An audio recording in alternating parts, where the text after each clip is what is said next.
네, 안녕하세요. 김영진입니다. 이번 주부터 3월에 이제 이벤트 구간으로 들어선다 이렇게 봐야 되겠죠. 오늘 밤, 내일 밤 파월의장이 의회 연설이 있고요. 그리고 오늘 밤부터 또 3년물, 10년물, 30년물, 내일 모레까지 국채 입찰이 진행이 됩니다. 그리고 고용보고서가 10일, 그다음에 14일에 CPI 지표 나오고 하는 그런 과정이 이제 연결이 되니까요. 이제 이벤트 구간에 들어섰다.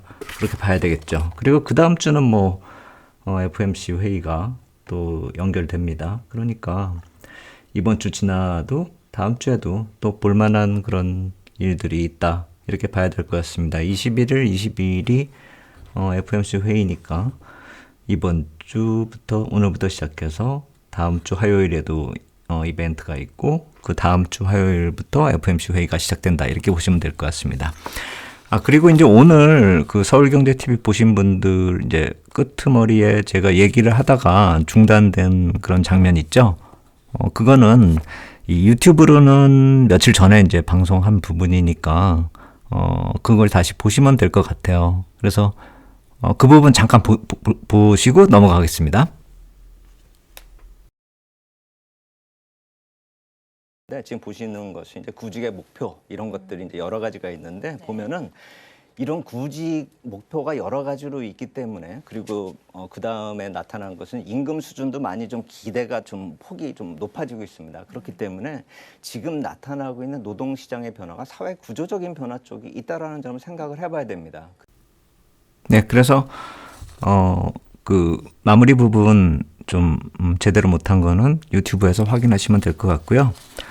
그리고 이제 오늘부터 시작되는 그 이벤트 얘기 다시 하겠습니다.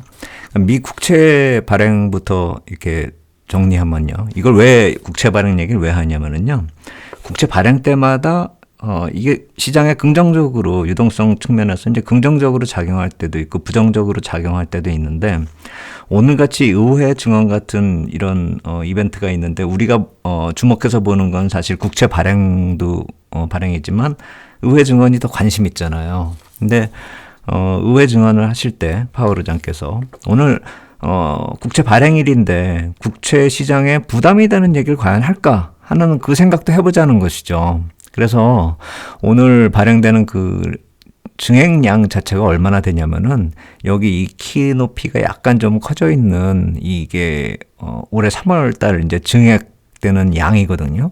그러니까 계속 이제 좀 줄어들다가 1월, 2월에 비하면 좀 많이 늘어나잖아요. 그리고 이제 이게 1,300억 불 정도 되는데 이 중에서 오늘, 내일, 모레 발행되는 양이 900억 불이기 때문에 3월 국채 발행 일정에서는 오늘, 내일, 모레 이쪽에서 거의 다 승부를 본다 이렇게 봐야 되겠죠. 그런데 과연 이렇게 중요한 일정이 있는데 사실 국채 발행을 좋게 해야지 미국 재무부는 즐거울 거 아닙니까?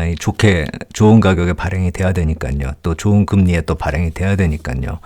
그런데 이제 의회 증언을 하면서 여기서 또 이상한 말씀을 하셔가지고 국채 금리를 올리는, 그러니까 국채 가격을 떨어뜨리는 얘기를 해버리면 발행할 때 이 입찰 조건이 안 좋아질 거 아니에요. 그래서 오늘 이 발행 일정하고 의회 일정을 연결시켜서 말씀드리는 이유는 의회 일정에서 이 발행을 잘 되게 하기 위한 그런 생각을 하신다면 그렇게 나쁜 얘기를 하지 않을 그럴 공산이 크지 않을까, 그럴 가능성이 크지 않을까 이런 생각입니다. 그래서 일정이 이렇게 복잡히 엮여 있는데 금리를 막 올리겠다 그러면은 그 말씀 하시자마자 아마 국채 가격은 팍팍 떨어질 거예요. 그렇게 되면은 과연 그렇게까지 하실까? 그걸 이제 생각해 보는 것이고요. 그러니까 한마디로 이런 발행량이 큰 그런 상황이다 보니까 채권 시장에, 국채 시장에 좀 도움되는 그런 방향 쪽으로 가지 않을까 이런 생각을 하고 있는 것이고요. 물론 이제 그거 오늘 가서 봐야지 알겠는데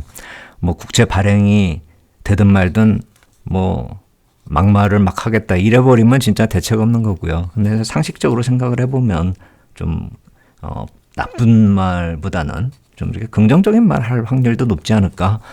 그래서 아마 제 생각에는 오늘 장중에 우리 시장 장중에요. 그래서 미국 국채 선물도 좀 강하지 않았었나 이런 생각이 듭니다. 그리고 그 다음으로 이제 이 미국의 주요 경제 지표 전망 최근에 나온 거, 세인트루이스 패드 쪽에서 나온 거, 이것도 좀 볼 필요가 있다라고 생각이 되는데요. 물론 이거는 이제 10일에 나오는 이제 그 노동 지표 나올 때 다시 한번 설명 말씀을 드리겠지만, 여기서 보시면은 이 푸른색의 이 실업률 자체가 이쪽 1분기 쪽 한 중반 거의 뒤쪽까지도 이렇게 약간 좀 내려오잖아요. 지금은 이 고용지표가 안 좋게 돼야지 시장이 좀 좋게 반응하는 그런 때 아닙니까? 그러니까 이 실업률 자체도 더 높아져야죠. 높아져야 되는데 지금 약간 내려오는 듯한 그런 모습이에요. 그리고 나서 조금씩 이제 시간이 가면서 늘어나죠. 그러니까 여기 붉은색이 인플레이션인데 이건 뭐 계속 낮아지고 있어서 2%에 이제 근접한다는 얘기고요. 2024년까지. 그리고 성장률은 좀 낮아진다. 그러니까 성장률 낮아지면서 실업률은 높아진다. 이렇게 되면은 가장 인플레이션 측면에서는 좀 긍정적인 것이고, 그래가지고 이것도 이렇게 떨어진다. 이렇게 보시면 되겠죠. 그러면 여기서 생각해 봐야 될 것은 중기 전망에서 이렇게 나오고는 있는데, 물론 이게 맞을지 틀릴지는 잘 모릅니다. 왜 그러냐면은 요새 이 패드에서 나오는 자료들이 종종 틀리니까요. 그리고 그냥 이 포캐스트를 어떻게 믿을 수가 있습니까? 이 정도 나오기를 기대한다라고 볼 수도 있겠죠. 기대한다라고 보는 게 맞겠죠. 그래서 이러한 전망이 나온다라고 한다면 오늘 이제 뭐 안 좋은 얘기가 나와가지고 국채 가격이 빠지던, 아니면 이제 10일에 가가지고 또 추후에 다시 말씀드리겠지만 그때 가서 또 뭐 안 좋은 노동 지표가 나오건 뭐 이렇게 고용 보고서가 좀 안 좋게 내용이 나온다 하더라도 단기적으로 악재고 좀 뒤로 갈수록 낮을 확률이 높아지는 게 아닌가, 그 생각도 좀 할 필요가 있다라는 것입니다. 그래서 제가 이번 주에 오늘부터 시작되는 이벤트에서 시장이 빠지면 줍줍을 한번 해보자라고 말씀을 드리는 것이거든요. 그래서 여기 국채 선물 제가 이제 작년 11월 저점 테스트 국면 진입하고 있다 이렇게 말씀드렸잖아요. 여기가 108-26.5, 이게 이제 3월물 이제 선물이란 말입니다. 그거 이제 만기 다 지나갔잖아요. 그럼 이제 6월물로 봐야 되는데, 이게 연결 선물로 봐가지고 약간 좀 올라온 상태인데, 그 어제 종가하고 비교해 보니까 약 한 2% 좀 안 되게 이게 남았더라고요.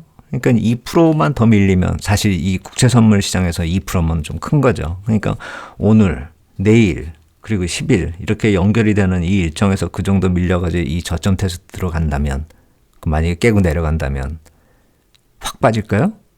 제 생각엔 확 빠진다 하더라도 금방 다시 올라올 것 같은데요. 물론 그거는 이제 그때 상황 봐가면서 다시 말씀을 드리고요. 아까 말씀드렸듯이 단기적으로는 안 좋아도 중기적으로는 올라갈 수 있는 그런 국면 한번 생각해 볼 때가 되지 않았냐는 거죠. 그리고 그거를 이제 ETF 쪽으로 봐가지고 우리나라 투자자분들은 이제 국채 ETF 보면 TLT인가 그걸 가장 선호하시잖아요. 왜냐하면 이게 좀 움직임 폭이 크니까. 근데 이거 IEF를 저는 이제 주로 말씀을 드리고 있는데, 이게 이제 만기가 7년에서 10년물짜리로 구성이 되어 있어서 아마 듀레이션이 한 8년 전후로 이렇게 나올 거예요. 근데 이런 경우는 지금 여기 저점까지가 약 한 2% 좀 넘게 남았어요. 이 저점이 92불이고 지금 오늘 이제 어제 종가가 95불인가 이렇거든요. 근데 이제 이걸 깨고 내려간다. 뭐 그래서 92불 깨고 내려간다. 뭐 이렇게 됐을 경우에 그러면은 도망가야 되느냐? 아니라는 거죠. 제 얘기는 중기적으로는 바뀔 확률이 크다라는 것이죠. 오늘, 내일, 모레 이 일정에서 줍줍하자라고 하는 얘기들은 중기 전망이 맞을 것 같고, 그 사이에 나타나는 단기 결과가 좀 안 좋다. 이렇게 한다면은 그것은 뭐 투자의 기회로 봐야 되는 게 아니냐라는 것이죠. 그래가지고 이 고점이 잭슨홀 미팅 이전에는 여기서 105불 뭐 이렇게 있었잖아요. 그래서 뭐 90불 이하로 내려가서 좀 단기적으로 물린다 하더라도 뭐 언젠가는 이 105불 가는 거 아닌가 제 생각엔. 그렇다라고 본다면 90불 이하에서 105불 시세 보면 주식은 약간 좀 하방이 어디까지가 좀 불확실한 측면이 있긴 한데, 물론 주식도 뭐 하방 경직성은 좀 강할 것이다 이렇게 생각이 되지만 국채 가격이 훨씬 더 하방 경직성이 강할 것 같아요. 금리가 막 올라가겠습니까?